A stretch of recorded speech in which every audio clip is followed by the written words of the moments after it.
Hey, what is going on, Frag fam? I hope you guys are doing well today. Elliot here, and welcome back to The Fragrance Well. For today's video, we are going to focus on 9 fragrances that are great for the cool weather and are beastly for that cool weather use. In other words, great projection, great performance. At least that has been my experience, so let me go ahead and say this, even though I feel like I shouldn't have to, but I'm gonna say it anyway.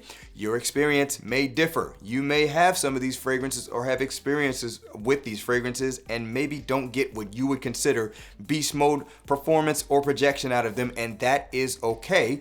Not every fragrance works the same for everybody, but I would be willing to bet you have some fragrances that do give you that. So do me a favor. If you're gonna comment about something in the comments below, don't put that fragrance doesn't perform for me. I don't really care. It performs well for me. If it doesn't perform from you, put one down that does, okay? Let's keep it positive, all right, guys? Not every fragrance works the same for everybody. All right, so moving on from that. Let me also give my metric for what I consider to be poor performance versus good performance. 4 hours or less, poor performance. 4 to 6 hours, average performance. 6 to 8 hours, good performance. 8 to 10, great performance. 10 and up is beast mode in my mind, because any fragrance that's lasting that long to the point where you can easily still smell it, it's already lasting longer than what you would need it for the overwhelming majority of occasions. So 10 hours and up is going to be beast mode for me. All 9 of these fragrances I have on this list easily give me 10 hours of performance and project very nicely for the majority of that time frame. All right, so let's go ahead and get right into it. But before we do, as always, please remember to like the videos, subscribe to the channel if you do like this content, and please hit that bell icon and enable notifications so you can be notified when I upload new videos. Let's get into it.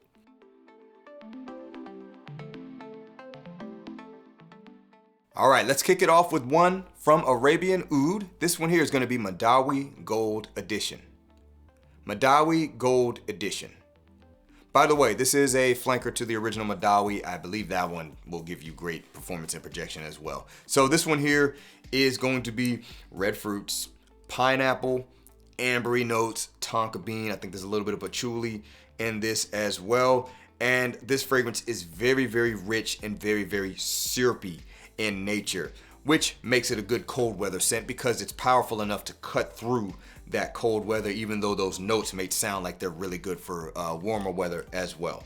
Anyway, this fragrance here is very, very powerful, very, very strong, very, very rich, and I've worn this in warmer weather before, and I did like 2 sprays on my arm or something like that. Was completely overwhelmed by it, so I know it'll absolutely do well in cooler weather. And one thing is for sure, anytime I've sprayed this on my skin, it just sticks to it. It does not go away anytime soon. And I've already pretty much told you that the projection on this is pretty powerful. So a really good diffusing fragrance that will stick around for most people. Once again, from Arabian Oud, this one here is Madawi Gold Edition. All right, next one's gonna be coming from Emporio Armani, and this one here is Stronger With You Absolutely.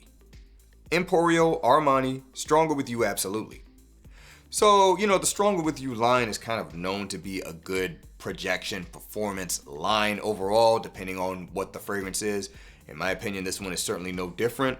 And it's great for the cool weather as well, being that it is a relatively sweet gourmand, even though it does have some fresh characteristics to it. Has a note of marron glace, which is candied chestnuts, basically. It's vanilla. Vanillic in nature, has a little bit of a chocolatey vibe, really nice patchouli note kind of adding to that overall chocolatiness that this fragrance has, and some lavender of all things to kind of just give it a little bit of a contrast to the richness of the fragrance. But anytime I've worn this, it's easily a really good projector and lasts all day on my skin, and I mean all day. So this one here, great addition for this list. Good cold weather scent, beast mode as far as I'm concerned, and I know that this fragrance line overall definitely has its fans, and I imagine projection and longevity is probably one of the reasons why it is so popular, along with it overall smelling really, really good. So once again, from Emporio Armani, this is Stronger With You Absolutely.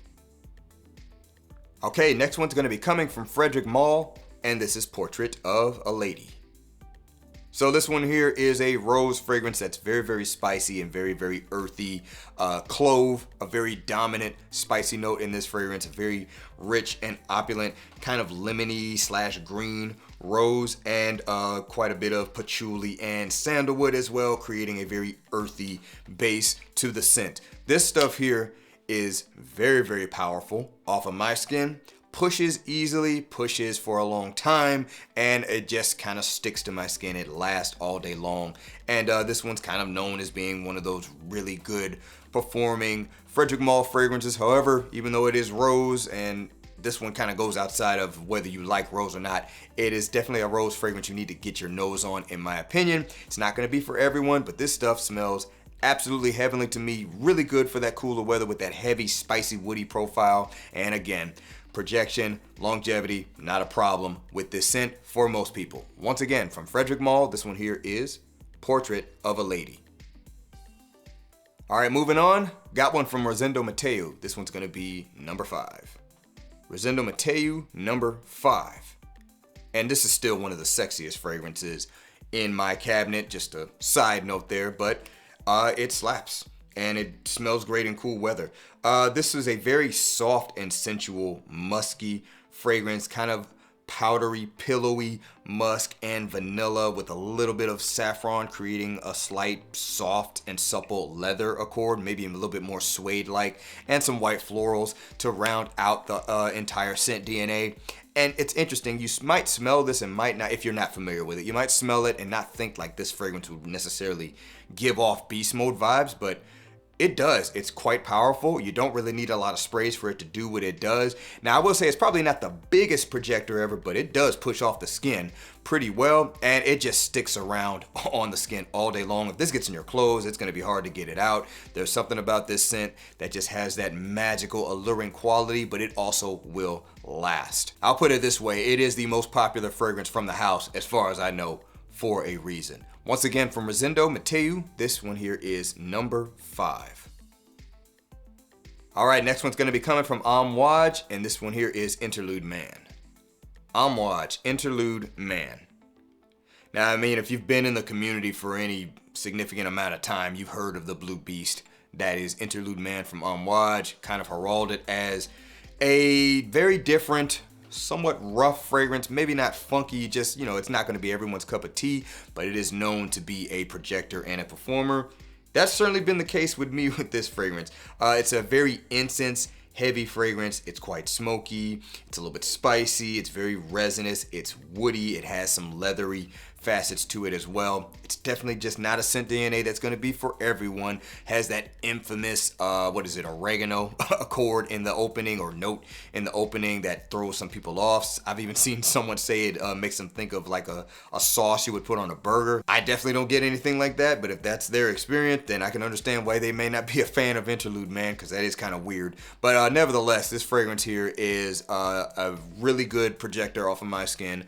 Anytime I spray this on, it's on all day long easily. It's just got a lot of heavier ingredients that take a while to break down. So it just makes sense that this one would take a while to, completely diffuse off the skin. So longevity is not a problem with this one. And it just has a way of projecting very nicely as well. I've never had to spray this heavy, and anytime I wear it, it completely covers the air around me. So it is a good beast mode scent. And while it's not going to be everyone's cup of tea from a smell perspective, I do think overall does work better in cooler weather. So that's why it's on the video. Once again, from Ombre, this one here is Interlude Man. All right, next one's going to be coming from Xerjoff, and this is going to be Kemi from the K collection. Xerjoff Kemi. Now, I know this one's not going to be for everyone easily. Why? 2 characteristics to this scent, and it does not deviate from those 2. It's animalic and it is sweet. Not everybody's gonna get down with that. And when I say animalic, I mean it. It definitely has like fecal notes to it. But it also is balanced with this kind of caramel, strawberry, very ambery, rich sweetness that I absolutely love. The animalic notes that are in here, you got like civet, you got castoreum, I think there's some oud as well. I'm not sure of the type of oud. And then it's just got all those other things that create a very sweet, ambery, somewhat fruity accord. I just think it's balanced perfectly. When it hits the skin and the way it diffuses into the air, it's just this perfect balance of sweet notes with a little bit of funk to add some depth and character to it. The sweetness does overtake the funk in my opinion though, and I'm kind of glad. I don't think it would work the other way around. Beyond all that, heavy animalic notes and super sweet notes tend to do better in cooler air, so this is great for the cool weather. And this fragrance is quite powerful, easily pushes off the skin. Given that it's heavy on the animalic stuff, I wouldn't suggest overspraying it anyway, because that tends to bring that out even more. And anytime I've worn this, it's always kind of stuck around on the skin for a long time. So great in the projection and performance department, but definitely sample this one first. It is not going to be for everyone. Once again, from Xerjoff, this one here is Kemi. All right, guys, next one's going to be coming from Thameen, London. This one here is Amber Room. Thameen, Amber Room. So I can just tell you right now, this is going to be their take on an Ombre Nuit from Dior DNA. I've heard some people say that Ombre Nuit does not really last as long as they would like for it to. Whether that's true or not for everyone, I can tell you right now, this one here definitely would fix that problem if it were a complaint from me, because this stuff is nuclear. It is slightly different. It's a little bit brighter. It has like some citrus notes to kind of brighten it up compared to the original Ombre Nuit, but it has that slight spice, very rich and opulent rose and heavy amber accords, and a lot of patchouli in this as well. Anytime I've worn this, I have to go easy on the sprays because I did overspray it one time and it was filling up an entire room. And don't get me wrong, it smelled great, but it's just like, okay, this fragrance is a great projector, and anytime I've worn it, it's always lasted a long time on the skin. Again, a lot of patchouli, which tends to stick around on most people's skin, heavy amber accords, very rich rose. These things tend to last a pretty good long time on most people's skins. They certainly do on mine, so this fragrance is definitely beast mode and a heavy projector as well for those that want that, along with the longevity, even though it is an extrait. A lot of times extraits do not always diffuse off the skin a lot. Once again, from Thameen, London, this here is Amber Room. All right, next one's gonna be coming from Tom Ford, and this is gonna be Ombre Leather Parfum. Tom Ford, Ombre Leather Parfum. And by the way, if you have the Eau de Parfum, I think it works for this list as well. So this iteration of Ombre Leather is actually a lot smoother than the Eau de Parfum. Makes heavy use of iris and violet to soften it a little bit. It's kind of the best way I can say it. Still has that pretty much that same very wearable, luxurious smelling leather accord. Anytime I've worn this, I often forget how powerful this stuff is. Projects very nicely, but mainly just the longevity. I swear, this stuff gets on the skin and it just stays there forever. And if it gets in your clothes or any kind of fabric, if you don't wash it out thoroughly, it's gonna be stuck there. I remember this got on my seatbelt one time because it was just rubbing against my shirt because I had it on my shirt, and my car smelled like ombre leather for like 3 weeks. It was pretty wild. But yeah, I don't know if anyone's ever in mass had any complaint about the performance and projection of ombre leather in general, and that's probably even the case with the newer one. But yeah, for me, definitely a beast mode scent that I often forget is beast mode, because I don't know, for whatever reason, that just doesn't stick in my head about this fragrance. But then again, I don't tend to focus on that as much. I'm more about the wearing experience and the smell, and then I just kind of notice throughout the day if something is still on my skin. It's like, okay, this one's sticking around, and then if it's just slapping me in the face all the time, it's projecting as well. Once again, from Tom Ford, this one here is Ombre Leather Parfum. All right, guys, and the last one, and certainly not the least, is coming from The Harmonist, and it is Hypnotizing Fire. The Harmonist, Hypnotizing Fire.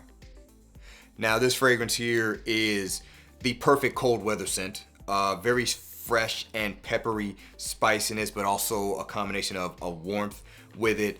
Very vanillic in nature, a little bit of rose to add a bit of opulence to the scent. Heavy on the benzoin, not overly ambery, but just really, really good for the cool weather. And it is also very, very powerful. At least that has been my experience with it.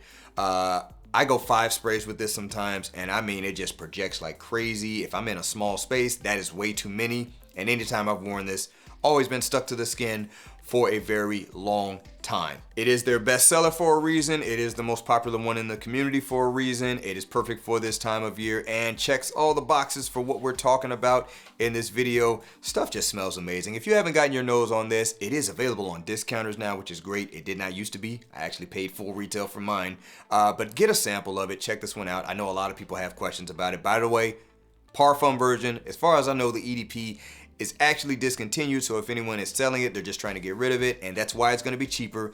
But I only have the Parfum. I don't have any experience with the Eau de Parfum, so I can't answer any questions about it. But nevertheless, great cool weather scent with great performance beast mode fragrance. Once again, from The Harmonist, this is Hypnotizing Fire. Alright guys, that is going to wrap it up for this video. Let me know down in the comments below if you've got a fragrance that is great for the cold weather, that gives you beast mode like qualities that I did not mention in this video. Put them down below. Would love to see what you guys have to say. Thanks again for watching all the way into the end. I really do appreciate you guys. Please remember to be well and smell well, and I will see you in the next episode of The Fragrance Well. Have a good one.